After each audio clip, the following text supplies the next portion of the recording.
Hey everybody, so welcome back to Jim Bob's Garden. So today what I want to talk about is thinning your plants.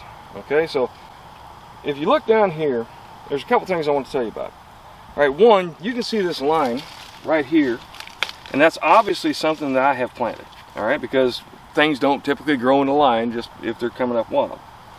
All right, and what I've got in here is some Tatsoi, and we really like Tatsoi. My camera person in particular really likes it. And it's a great green to have around all throughout the winter time. When it gets hot, they will kind of die off. Now, as you can see, we got a lot of weeds, and I've got a lot of plants growing in a very small space.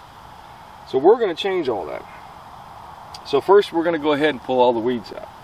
All right, and like I said, one of the nice things about it being, you can sit on that corner there if you want. We shall see.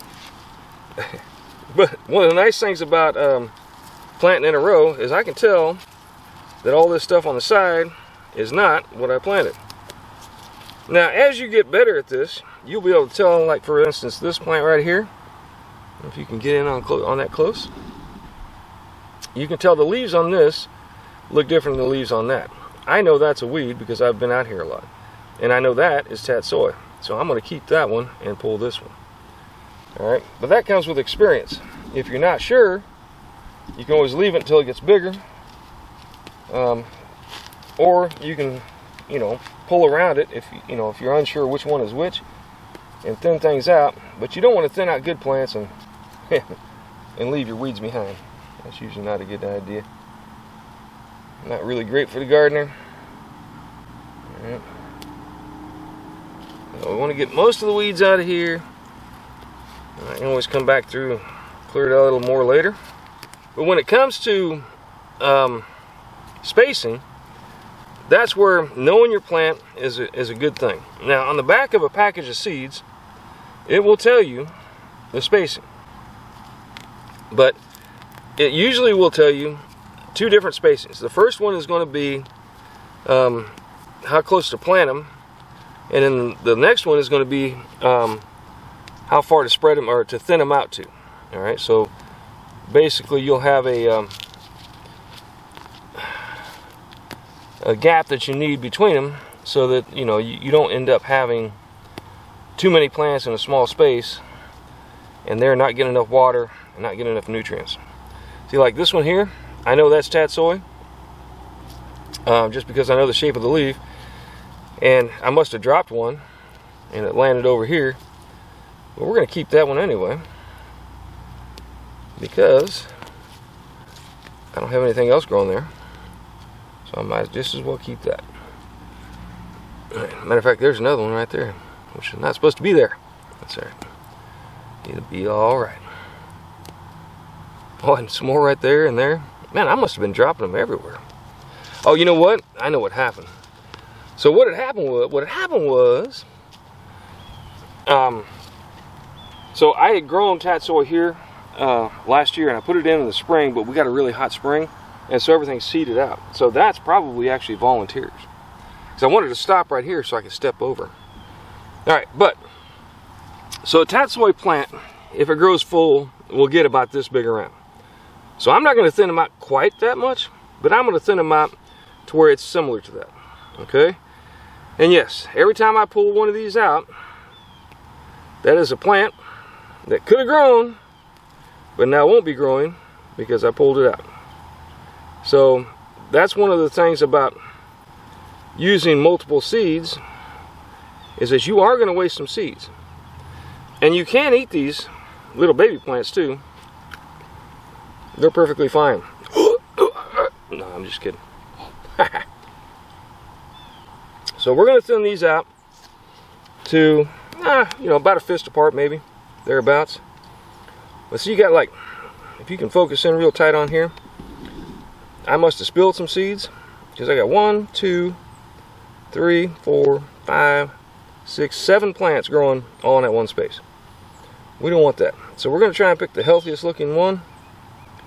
I think is that one. I'm going to carefully pull out the rest,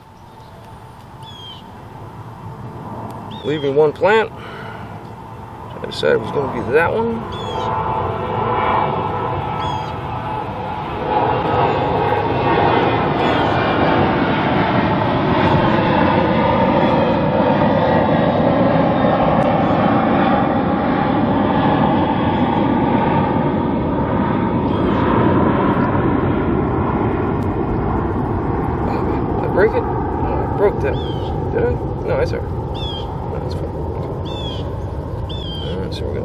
these out.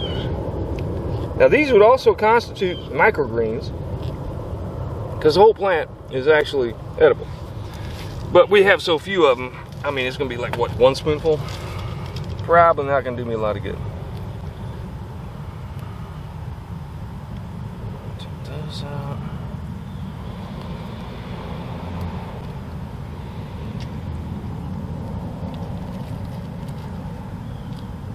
Which one is the best?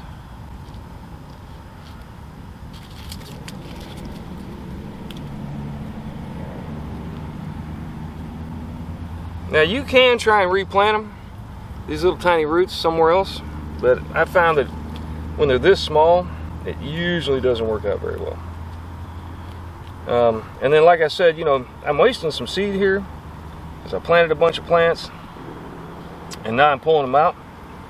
But the beauty of it is that these seeds, like I said, they actually bolted very early this year, and I got seeds by the ton. And I still have a bunch more. So it really isn't any cost to me. Didn't pay anything for these seeds. So I have no problem pulling them out, thinning them down to a good spacing so that they'll have a better chance of growing. Because if you keep them together like that, you're going to have a lot of plants in a very small area, all competing for resources, and none of them are going to grow as well as they could have. Now, part of it too, you want to pull like the sickly looking plants. You see how that's got a yellow leaf on it, and it's not doing real great. So as you're going through, you're not only wanting to thin them out, but you also want to pull anything that doesn't look like it's healthy, to the extent that you can. There we go. There we go. Now we got a nice line of tatsoi, and I probably will thin these out just a little bit more once they get big, because like I said, they'll get about yay big around. So I probably only need 1, 2, 3, 4, 5 plants in here, but they'll get up big enough that I'll be able to harvest a bit of them before I pull those out. So they'll, you know, they'll slowly expand out. Once they get to that size, then I'll probably pull them out, eat what we can, and toss the rest. All right. Now let me show you over here. Oh, sucks getting old, man. All right. So what you see behind me are 2 different types of beans. All right. I have purple TP beans here, and then I have dragon tongue beans back there. And so what we're going to do is we're going to thin these down. Now once again, I kind of know how big the plants are going to get, but I'm not going to thin them all the way down to the smallest size until I see that the ones that I've selected to stay actually continue to grow. Now you don't have to pull them out, all right? Because if I pull one out, you see it's got a bit of root, okay? Now if I cut that off, I don't know if you can see the, yeah, all right. So if you look very carefully, you see those little nodules? Like right there, and right there, right there. That's where the plant, I believe, that's where the plant has actually collected nitrogen from the air around us and stored it in that nodule. And so, what we're going to do, man, I need to oil my scissors, is we're going to cut it off, and it's going to leave about that much of it down in the soil. So all of these roots, those little nodules and everything, will rot down in the soil and provide nutrients for the other plants that are still surviving in the area. Okay, so we're going to leave that there by chopping the plant off at the base, and it's easier.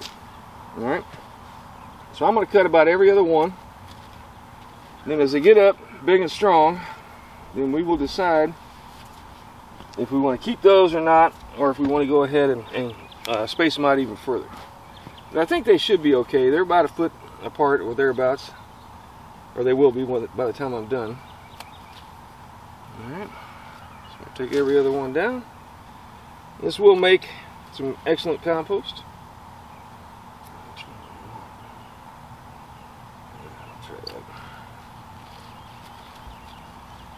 And beans, at least to my experience, from my experience, the plant itself will not grow back if you cut it off at the ground level. A lot of weeds will, so you kind of got to be careful with that. But beans will not, typically, from what I've seen. Alright, take that one down. Alright, so the last thing I want to leave you with is, you know, like I said, you kind of got to get to know what size your plants will grow to. Like these daikon radishes will grow, I mean, real big and healthy. Now these I've left a lot closer, but the nice thing about the daikon radishes is I can come through here probably in a couple weeks, and I'll be able to pull some of these out, and I'll have a small radish. All right, it won't be the full-size radish that you normally get, but I'll be able to eat, you know, the bit that the plant has grown, and eventually I'm going to get them about the same spacing as what I have with the beans, plus or minus a few. All right, but that's how you go about thinning your plants. Now, why thin your plants? Again, there's a couple of reasons, and the biggest amongst them is the lack of competition for nutrients, moisture, and sunlight. Okay, if I get too many plants, then none of them are going to grow well.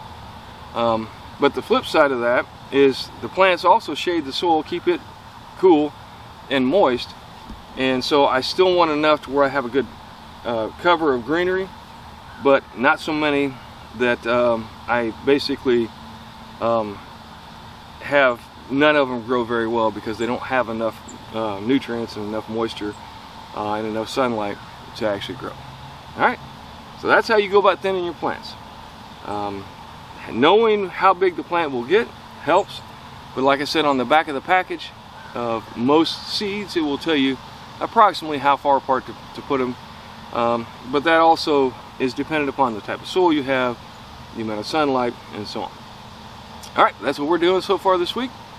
Thanks for stopping by. Do me a favor, give me a like and a subscribe, and let me know what you think. But most importantly, grow something.